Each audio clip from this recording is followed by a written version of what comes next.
मुझे जवाब दीजिए, जो आतंकवादी है, नक्सलवादी है, के पास शस्त्र और बारूद कहां से आता है? वो तो विदेश की धरती से आता है और सीमाएं संपूर्ण रूप से आपके कब्जे में है, सुरक्षा बल आपके कब्जे में है। जवाब नहीं है।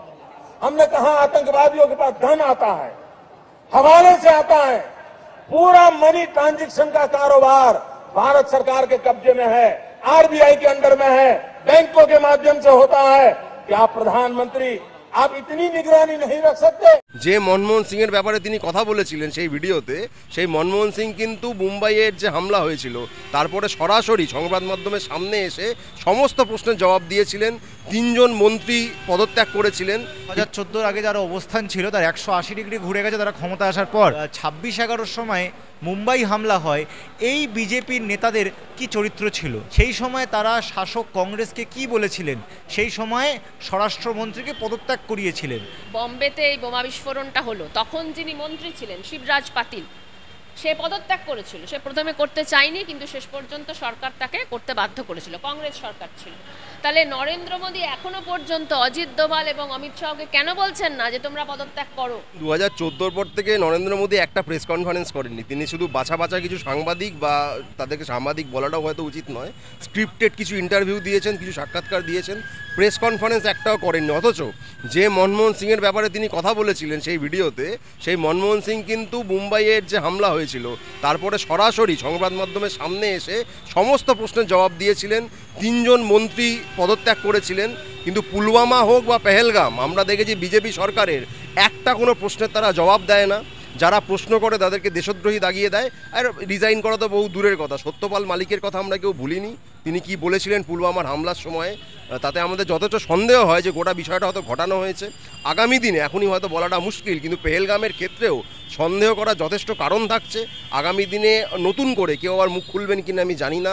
এখন যিনি লেফটেন্যান্ট গভর্নর মনোজ সিনহা, হতে পারে যে 2-3 বছর পর তিনিও এমন কিছু বললেন যাতে আমরা বুঝতে পারবো যে পেহেলগামও হয়তো ঘটানো হয়েছে। নিশ্চিতভাবে বলা মুশকিল, কিন্তু সরকারের তরফ থেকে কোনো রকম প্রশ্নের উত্তর তারা দিচ্ছেন না।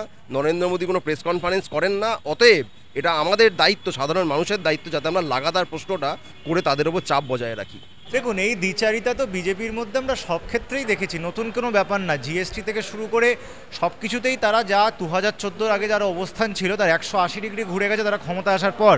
তারা আজকে ক্ষমতায় আসার পর যে বিষয়গুলো কংগ্রেসের শাসনকালে তারা সমালোচনা করেছে, তারা নিজে সেগুলো আরও বেশি বেশি করে করেছে, ঠিক আছে?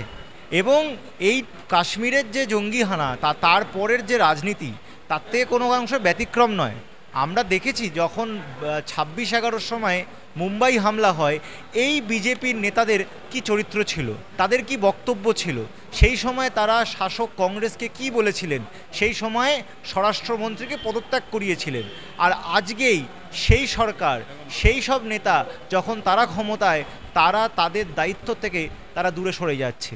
তাদের কোনো দায় দায়িত্ব নেই, পৃথিবীর সবার দায়িত্ব, পৃথিবীর সবাই হচ্ছে এটার জন্য, তারাই হলো দায়ী, একমাত্র তারা নয়। আমি একটা ছোট্ট কথা বলতে চাই। 8ই এপ্রিল এই ঘটনাটি ঘটার কিছুদিন আগে অমিত শাহর নেতৃত্বে কাশ্মীরে একটা সিকিউরিটি মিটিং হয়, সব কিছু সেনাবাহিনী থেকে শুরু করে সর্বস্তরের নেতৃত্বদের নিয়ে। একমাত্র ওমর আবদুল্লাহকে বাইরে রাখা হয়। ওমর আবদুল্লাহকে বলা হয়, আপনি এখন যে মুখ্যমন্ত্রী হয়েছেন এটা ইউনিয়ন টেরিটরি, এটা কোনো একদম স্বাধীন রাজ্য নয়, মানে যে রাজ্যে পুরো পূর্ণ ক্ষমতা আছে সে পূর্ণ ক্ষমতার রাজ্য নয়, আপনি রুমের বাইরে যান। একদম এই কথা বলে বাইরে বের করে দেওয়া হয়। সেই মিটিংয়ে দাঁড়িয়ে তারা কিছু সিদ্ধান্ত নেয়, তার কিছুদিন পর আমরা দেখি এই হামলা। সম্পূর্ণ দায় তাহলে কেন অমিত শাহ এবং তার স্বরাষ্ট্র মন্ত্রকের হবে না? একটি ইউনিয়ন টেরিটরি, আমরা জানি ইউনিয়ন টেরিটরির যে আইন ব্যবস্থা, আইন শৃঙ্খলা, রাজ্যের ক্ষেত্রে আইন শৃঙ্খলা দেখে হচ্ছে স্টেট সাবজেক্ট, রাজ্য সরকার। ইউনিয়ন টেরিটরির ক্ষেত্রে এটা দেখে হচ্ছে ইউনিয়ন গভর্নমেন্ট এবং তার স্বরাষ্ট্র মন্ত্রক। তাহলে সেই ক্ষেত্রে সেই নিয়মে, সাংবিধানিক নিয়মে তো ইউনিয়ন টেরিটরির সেফটি অ্যান্ড সিকিউরিটি আমাদের অমিত শাহর তত্ত্বাবধানে। তাহলে আজকে এই বিষয় তার পদত্যাগ করা উচিত। আজকে শিবরাজ পাটিলকে আমরা পদত্যাগ করিয়েছিলাম 26/11 পরে, তাহলে কেন অমিত শাহ তার দায় নিয়ে এর পদত্যাগ করবে না? তাই দ্বিচারিতা হচ্ছে বিজেপির আরেক নাম।